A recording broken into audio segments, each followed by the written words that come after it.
And since you're all here and engaged in this sort of inquiry and listening to this sort of lecture, I assume that you're all on the process of waking up. Or else you're teasing yourselves with some kind of flirtation with waking up. I'm your father. I'm Batman. I'm Spartacus! Bond. James Bond. Hello. My name is Inigo Montoya. You killed my father. Prepare to die. Goonies never say die! You're killing me, Smalls! I see dead people. That the power of Christ compels you! It's alive! It's alive! It's alive! Life was like a box of chocolates. You never know what you're gonna get. Hello, and welcome to the Cinephellas Podcast. That's right, Cinephellas, the only place where you'll need to grab a bucket and a mop for this wet-ass gremlin. For the Cinephellas, I'm Nile Fortner. If this is your first time with us at Cinephellas, we discuss all things movies and television. We have reviews, videos, more podcast episodes, and a lot more over at Cinephellas.com and the Cinephellas on YouTube. But I recognize you, and I'm glad you're back with me. You're looking good, by the way. Those at-home workouts in quarantine have you looking great. Speaking of looking great, on this episode of the Cinephellas Podcast, we have a look at the new horror movie, Blood Quantum. If the 2020 year wasn't scary enough for you, well, now you can add viruses and zombies. But before I go any further, let us have a little listen to some of the trailer. I heard that you could cure bites here. Ain't nobody immune here but us.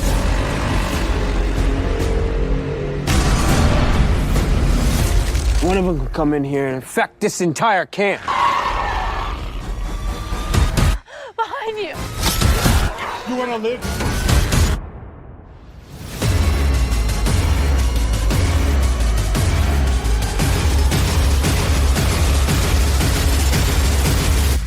Who says we're immune? Odukja uksid hamo. Awenda sui lexicon.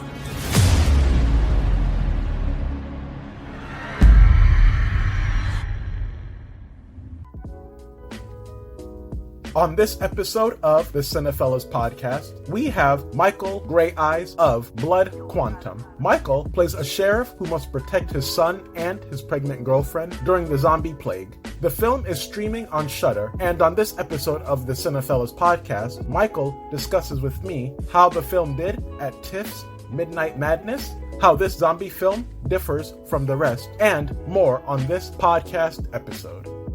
So, if that sounds good to you, then let's get into this.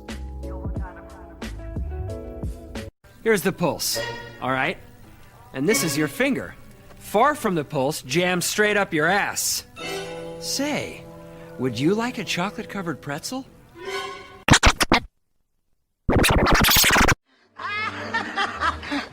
Have some more sloppy joes. I made them extra sloppy for you. I know how you kids like them sloppy. Lady, you're scaring us.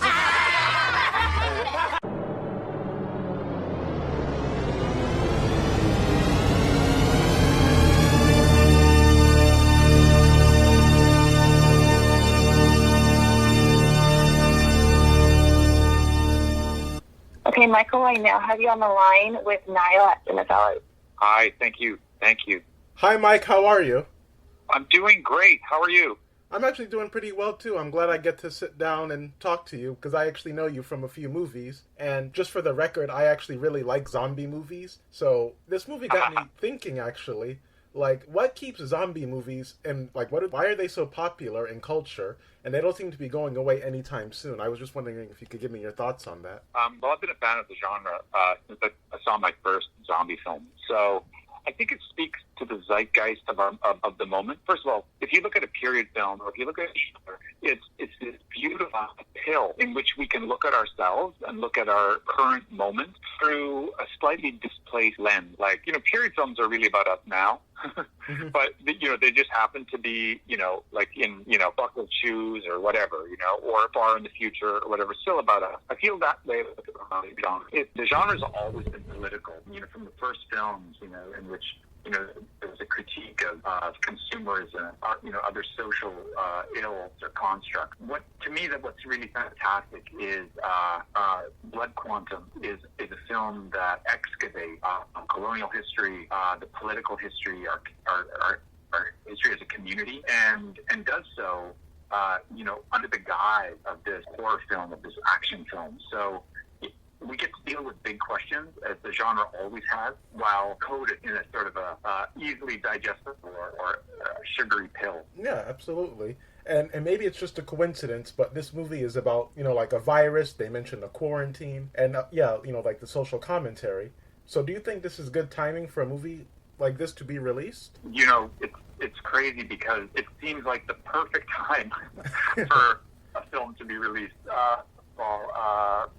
It was released first on Shudder and other VOD platforms early in the pandemic. And the paranoia and fear about infection and disease and the unknown, it was palpable, right? Like we're walking around on the streets, masks and gloves and, social distancing and just like who's infected, who's not infected, how do I not get sick? So that kind of paranoia being baked into a story about zombies and infection, and it's really fantastic. Yeah, and that's why this film also separates itself from like the other, I guess, beat for beat zombie movies and other horror movies. So do you think other horror movies can be used as like a message for the mainstream? And why does it feel like horror doesn't do this as much as other movies, in your opinion? Right. When you look at sort of, I guess I'll just use the term like sort of straight drama or straight comedy, like that's set in the present. Yeah. I feel that there's the constriction of, I guess, authenticity or veracity. Like, so if you're gonna set a movie on Wall Street, people on Wall Street don't fly there in flying cars. They take the subway, they walk. So in a way, the imaginative space itself is constricted by what we know.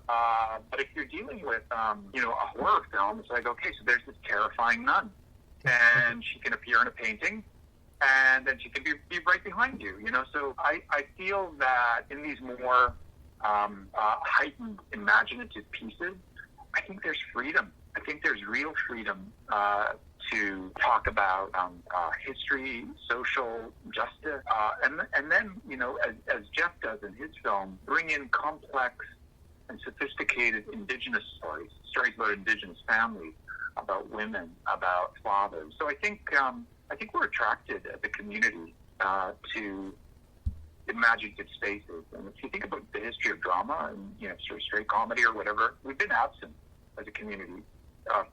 And non-represented. And so if we're dealing with an imaginative space, we see ourselves, we see our bodies on the screen, and we see our stories reflected. Yeah, absolutely. And this film was also at TIFF's Midnight Madness. Could you tell me what that was like, and what was the performance like? That was so exciting. Like, I was kind of there was interest from TIFF in the film when we were making it that spring. I was like, it would be amazing is if it was Midnight Madness and we were there with that Midnight Madness crowd, that energy, that excitement, and then it was picked to open the series. So we were there. I brought my family, our friends were there, my reps, and TIFF is a fantastic film festival already. But Midnight Madness is just like other level. So, we did the red carpet, the fans were screaming, the beach balls were bouncing, as we were ready to introduce the film. And then we watched it, and it was electric. And for us, like, none of us had seen the film, none of the cast had seen the film. So there was the terror of seeing something that you put so much of yourself into already there in front of a public. There's no buffer, there's no filter. So we were excited by that, and the response by the audience was overwhelming. They were screaming, they laughed at all the right places, they jumped or screamed in horror at all the right places. Okay. And then at the end, with its really profoundly emotional ending, there was a silence as the final song played, and then after the credits rolled, they went bananas. So it was an extraordinary event. It sounds like fun. Sorry to interrupt, but we do have time for one more question. All right, yeah. So out of your 30-year career, it seems like you've done a lot. So is there a certain style of film or a certain performance or something like that that you haven't tried that you would like to try hopefully one day soon in the near future? Yeah, I'm really fortunate. I've been accessing really beautiful projects. I would certainly love to continue working. I'm working on a new show called Riffraff, which is a comedy, and I haven't done that before, so I'm incredibly excited to do that. Well, on my dream list, apart from working with a lot of directors and other actors that I really admire, I think a high concept sci-fi project is definitely on my bucket list. So down the road, hopefully I'll find those opportunities. Absolutely, I would love to see that. All right, well, thank you so much for your time. And would you like to let us know where we can find you on social media? Yeah, I'm on Twitter and Instagram. Look for the verified blue tick. All right, sounds good. Thank you so much for your time. Thank you. All right. Bye-bye. Thank you. Bye. Well, he seems like a nice guy, and I really do like zombie movies. I actually told one of my family members a stupid little zombie pun the other day, and since you and I are practically family, I might as well tell you too.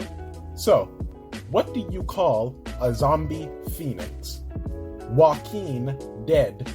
You can't see it, but they're throwing Rotten Tomatoes at me right now. I guess they don't get our weird sense of movie humor. Well, thank you for listening to the Cinephellas Podcast. Feel free to check out Cinephellas.com because over there we have movie reviews, news, more podcast episodes like this one, and videos. We have all kinds of interesting stuff coming up. Halloween is right around the corner. 31 Days of Horror will come back. We also plan on doing more podcast episodes, and we plan on discussing the most underrated final girls in horror movies. And, because there's always another and in there, we have the 100th podcast episode right around the corner too. So, stay updated with us and all this information by following Cinephellas on social media, such as Facebook, Twitter, and Instagram. We at Cinephellas really do appreciate your support. So, what are some of your favorite zombie movies? There are a lot of great ones out there. Feel free to let us know what you're thinking and what's up. Until next time, I'm Nile Fortner of the Cinephellas Podcast, and I hope you have a good rest of the day and a good night. Why so serious? I am serious, and don't call me Shirley. Well, nobody's perfect. Go ahead. Make my day. E.T. phone home. There is no place like home. Hasta la vista, baby.